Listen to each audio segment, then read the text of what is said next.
And can I start by thanking the Institute for inviting me? It's always particularly stimulating to go somewhere and be able to share your ideas with a very broad audience. And I'm actually going to give something, I've been asked to give something which is a cross between a public lecture and an academic seminar, so it may be a little bit bumpy in parts as we shift backwards and forwards. But the main thing I want to try and do is to get us to rethink this whole idea of global ageing. I don't work on old people. I never have worked on old people. But I do work on something which I think is one of the huge challenges for the 21st century across the globe, as I'll try and point out, which is the changing age composition of the world. And it is going to fundamentally change our economies, societies, politics, global migration, etc. And that's really what I want to talk about today. Yes. Population. I don't know whether any of you are aware, but the Royal Society last week launched its Population on the Planet. I sat on that working group, and in fact I was responsible for the demography of that. And we had a huge press interest that was vaguely positive. And we wanted to do two things. One, we wanted to put population demography back on the international agenda. It fell off in the 90s for a variety of reasons that we can discuss afterwards, but there isn't time to now. And then also to talk about consumption, the changing consumption patterns of the world. And when we started this working group, there was very much a feeling that population was all about population expansion. And this is the old story. When people talk about population, it's about overpopulation and how can this world sustain up to 24 billion people. And one of my jobs on that working party was to say, no, the population is going to change in some very complex ways. It is not just going to grow larger, it is going to change in terms of its density. We're all going to become far more urban.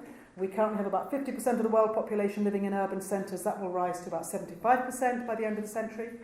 It is going to change in its distribution. Not only are we becoming more mobile, but as I will talk about in the talk, that kind of migration pattern is going to change. And really importantly, it's going to change in its composition. These age structural changes are going to have a huge impact on our economies and our societies. Now, as I said, when I was teaching demography 20 years or so, the really big question was how can we stop the world population reaching 24 billion? Then we started to talk about, well, no, maximum world population will be about 12 billion, and now we think it will hit 10 billion by 2050 and then stabilise. And the reason for that is this, falling fertility. Nobody, I think, realised how quickly the total fertility rate, that's the number of children per woman of childbearing age, would come down over the last 20 years. If we take replacement to be 2.1, then we can say that 2/3 of the world's countries are now at, near or below replacement level. So in terms of total fertility rate, we have countries like Thailand, which is now lower than the UK. We have Vietnam, which is lower than New Zealand and about just a couple of points above the UK.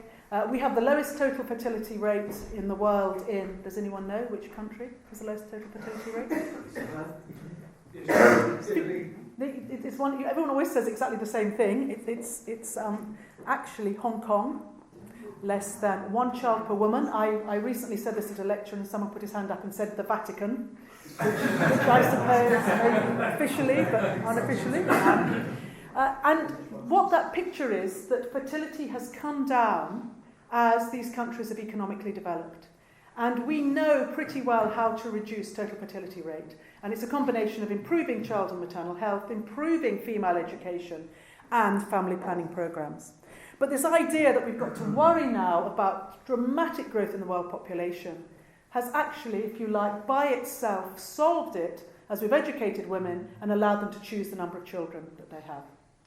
And as a consequence, here we've mapped the total fertility rate. If you look at the yellow, these countries are below replacement now. And you can see that not only is it the OECD countries, but increasingly many countries in Asia and even in Latin America. And if you look at the beige, they are at or very near to below replacement. And indeed, you can see very, very clearly, with the exception of here, these are the red, the African countries, predominantly African countries, where we still have over 4 children per reproductive woman, that across the globe, total fertility rate has come down naturally. Now, I'm going to talk in a minute about China. People often go on about the one-child policy. In fact, I was asked only last week whether India should have a one-child policy. If you map the fall in total fertility rate in China and you put next to it the natural fall in total fertility rate that occurred in Southeast Asia, they actually map onto each other perfectly. In other words, China had to bring its total fertility rate down, but naturally those countries in Southeast Asia were beginning to do that themselves. So much so that we now have entered into what we call potentially the second demographic transition. And the second demographic transition basically says, are we going to get trapped in what we call a low fertility trap? And countries such as Germany and China and Japan and even Singapore, Hong Kong, etc., are beginning to question whether they will ever be able to raise their total fertility rate. And that argument is that if you have more than one generation that has a total fertility rate of below 1.5, then those societies adapt. And particularly, the young reproductive population starts to adapt to the idea of just one child. And it isn't just that we're having individual women having one child, we're having them delaying and delaying and delaying. A third of the UK females aged 35 have yet to have their first child, and a considerable percentage of those will never have a child. Partly because of secondary infertility, which means they were fertile, but as they come up to their 40s, they tend not to be. And yes, you can do all the IVF in the world, but you're not actually going to have a huge impact on the demography of a country. You'll affect an individual, but it really won't impact at the national level. And also their lifestyles have changed. Women are deciding not to have children. We have a huge group of young women throughout the world, not just in Europe, who are making the decision to be childless. And I think there's some wonderful evidence now coming out of China. It's very much anecdotal. We don't have the hard data. But in China, we now have, if you think the one-child policy was started in 1981, we now therefore have a whole cohort of young one children, male and female, who are now at prime reproductive age, and they are choosing just to have one child. They're allowed to have more, but they're choosing to have one because that's their common experience. So a lot of Europe and increasingly Southeast Asia, and you can see that flowing across the globe, is talking about the second demographic transition and whether in fact we'll be stuck in a low fertility trap. And that obviously has huge implications when you understand the impact that that's happening on its demography. I think it's a good thing because, as I say, we're not going to go to 24 billion. We are likely to stabilise at about 10 billion if we can get Africa right, and that's another conversation we can have afterwards. But it does mean that some countries are really having to rethink what's happening to their demography. As a consequence, we are ageing our populations, and we're not just ageing Europe. If you look at the green, the blue, the red, and the orange, no, let's just do green, red, let's just do green, blue, and red. That is those countries of the world which will have over a third, over a quarter, and over 20% of their population what we now consider to be old age. And we can talk about this later because, of course, that's very contested. 60 will mean increasingly very different things by the time we get to 2050. But that's basically how one can look at it. Unless you start changing policies and taking age 60 to be irrelevant, which in health terms increasingly it should be, otherwise that is the percentage of the population that you're going to have out of economic employment.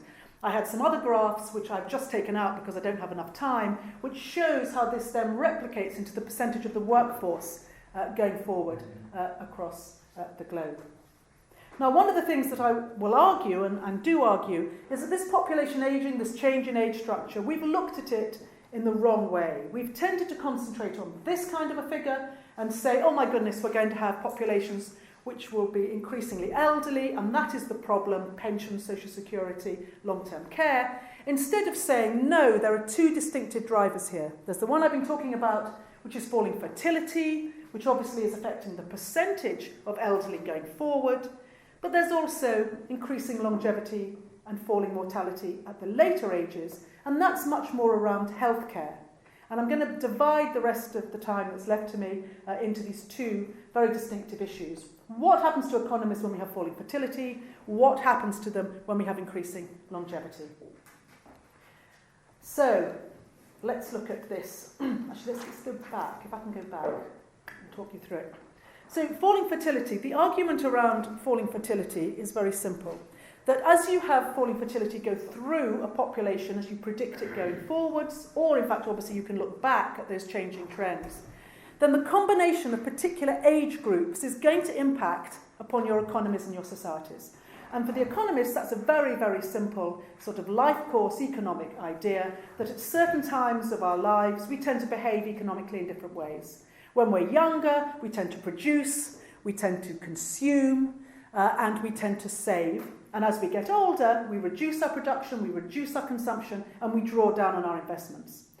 And you can actually see these long-term demographic trends in economies. And I just want to show you one paper which I think illustrates this very well. This is a paper that came out of the States by Zeng and Spiegel.